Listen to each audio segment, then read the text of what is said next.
Good morning student. मैं MS. Nirankari public school से review और से वीडियो कॉल लेने पढ़ा रही हूँ। हिंदी कक्षा 5 चैप्टर है 3 और पाठ है फलों और मेवों की नगरी समरकंद। बच्चों देखिए, बचपन से ही वे ताशकंद के बारे में परिचित था। मुझे बताया गया था कि कैसे हमने अपने लाडले प्रधानमंत्री और जय जवान जय किसान के नारे के महानायक लाल बहादुर शास्त्री को ताशकंद से खोया था। इसी प्रकार बालपन में ही मैंने अपने पिता और ताऊ जी से समरकंद के बारे में कई रोमांचकारी कथाएं सुनी थी। ताऊ जी मालूम है, जिसको हम लोग इसको बड़े पापा भी कहते हैं और ताऊ जी कहते हैं।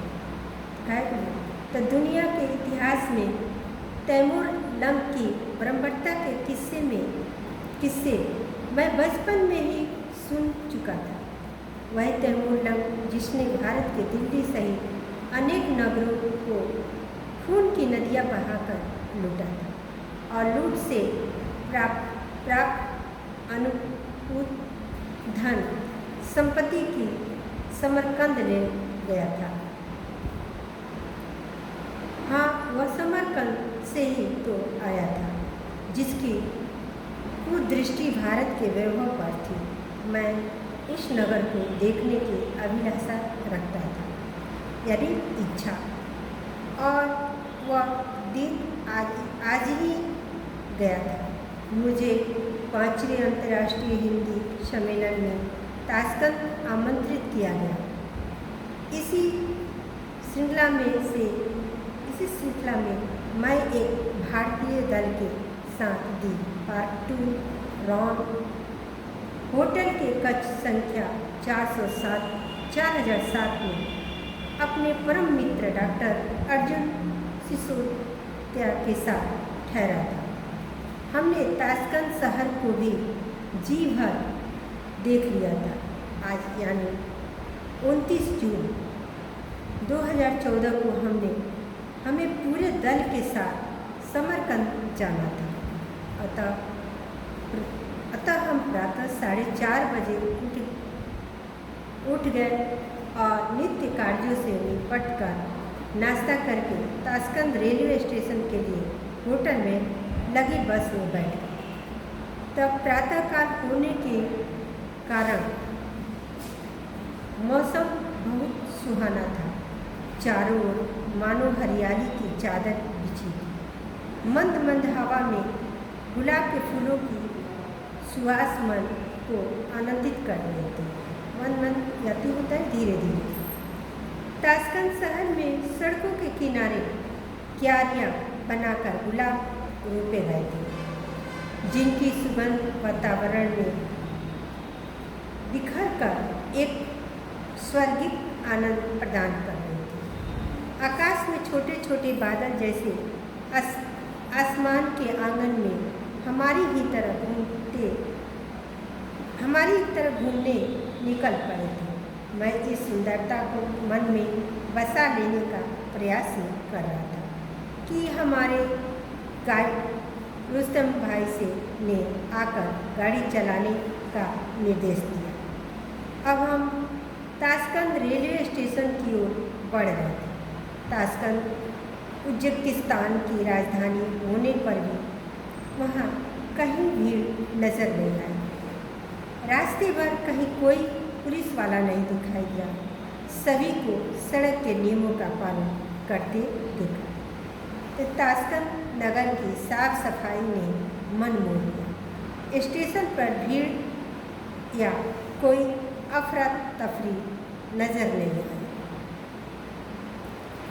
समरकंद जाने वाली ट्रेन स्थानीय समय के अनुसार अपने नियम समय यानी 7 बजे प्लेटफार्म पर आ गए। हम सभी लोग अपने अपने कंपार्टमेंट में बैठे हुए हैं। ट्रेन में बैठकर लगा कि जैसे हम अपने घर के ड्राइंग रूम में बैठे हुए। ताशकंद से समरकंद की दूरी 344 किलोमीटर है। जल्द ही हमारी ट्रेन फर्राटे भरती हुई आगे बढ़ने लगी। तो रास्ते में फल फूलों, अनाज और सूरजमुखी के खेत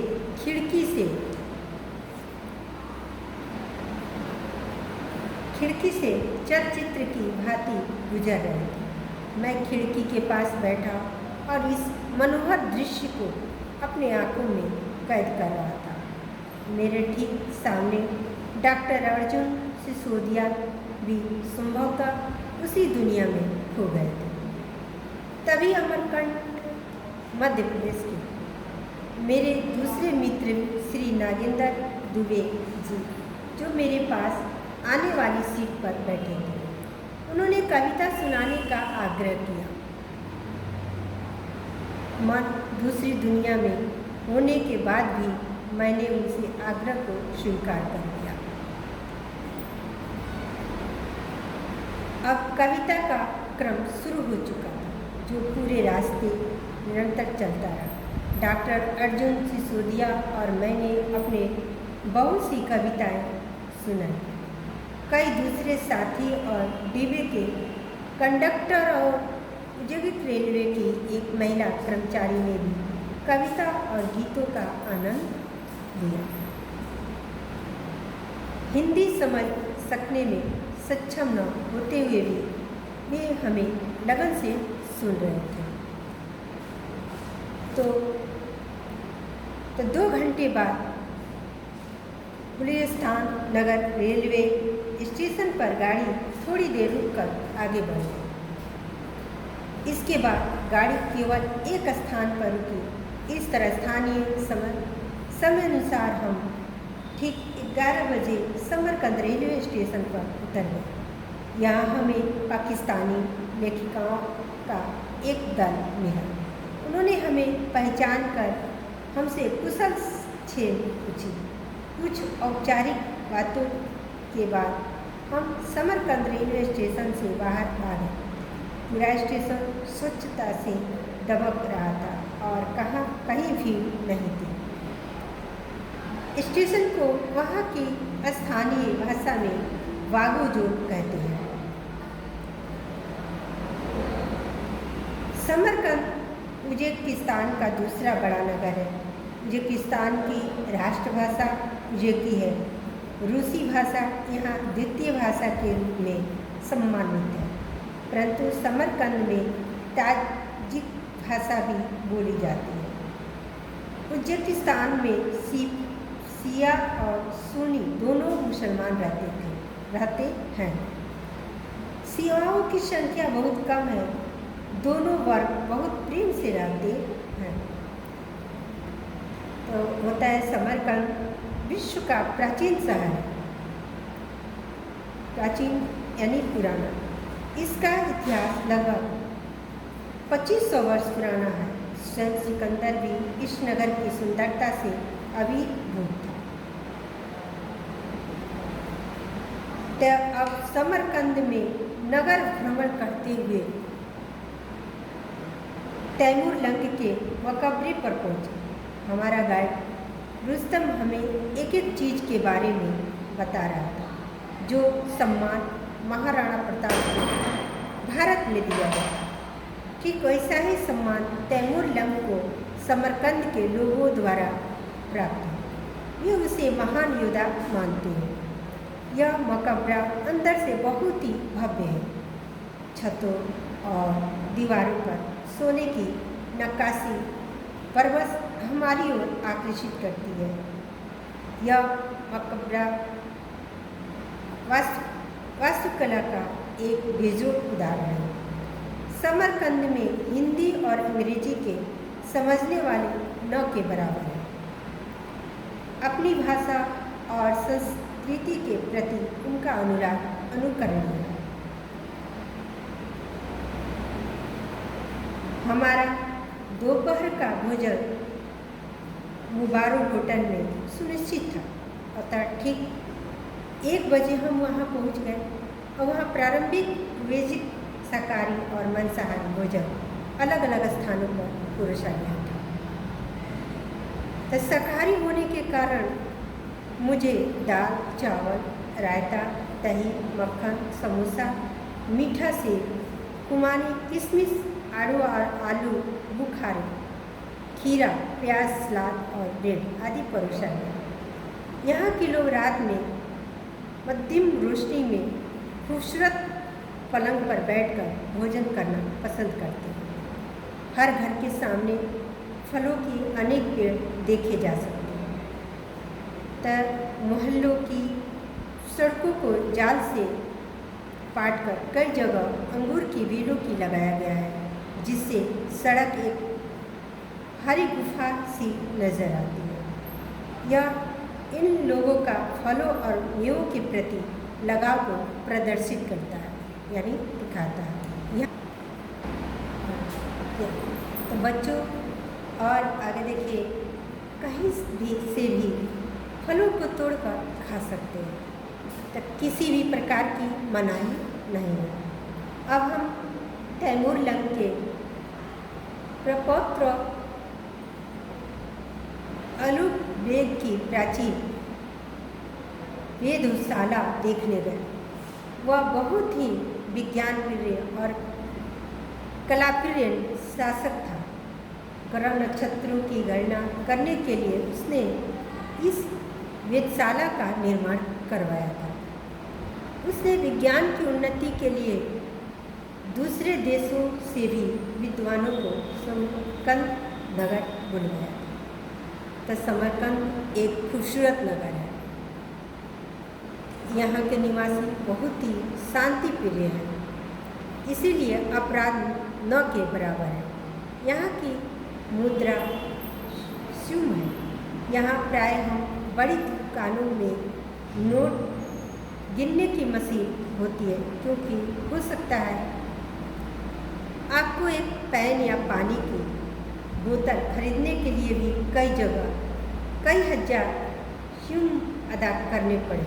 फिर जरा सोचिए, बड़ी चीज़ खरीदने के लिए कितनी हजार या लाख शुल्क देने पड़ेंगे।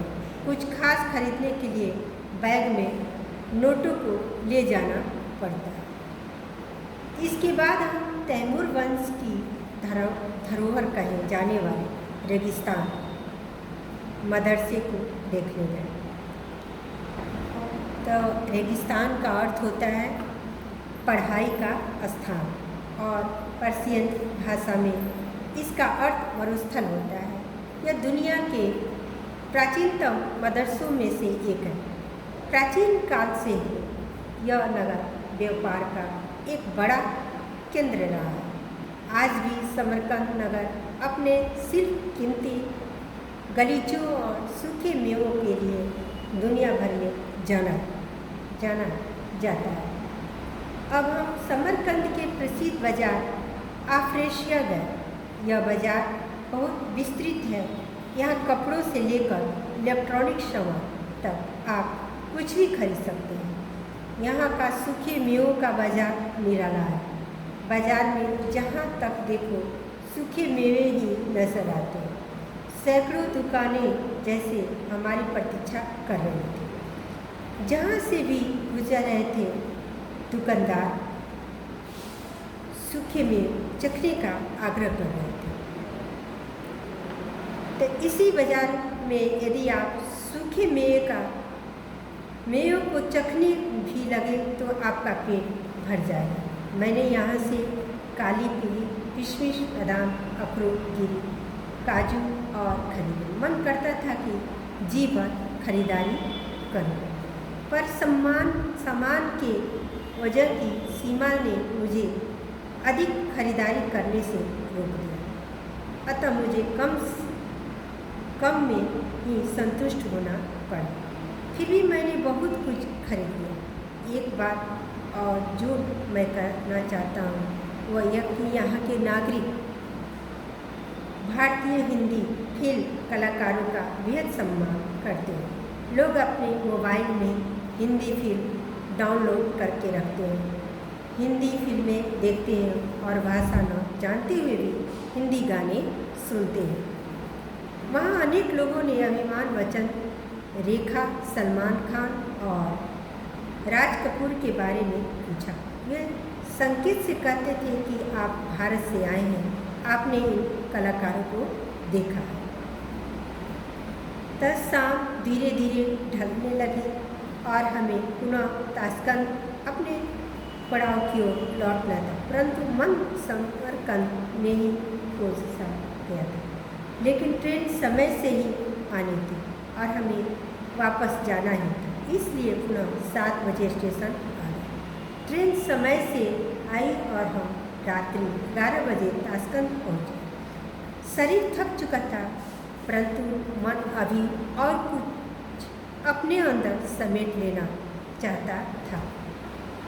दीपार टूरॉन होटल में ही रात्रि का भोजन किया और दोनों मित्र अपने कक्ष में चले गए। हम दोनों ने आज अधिक बात और हंस विनोद भी नहीं किया। लेटते ही न जाने कब परिलोक में चले गए। बस परिलोक और समरकंद की मिली जुली स्मृतियाँ थी वहाँ। तो बच्चों, ये हिंदी है। अगर आपके पास बच्चों, आप हिंदी का किताब अवश्य ले लें, ताकि आपके रीडिंग लगाने से और जल्दी समझ में आ जाएगा। Thank you.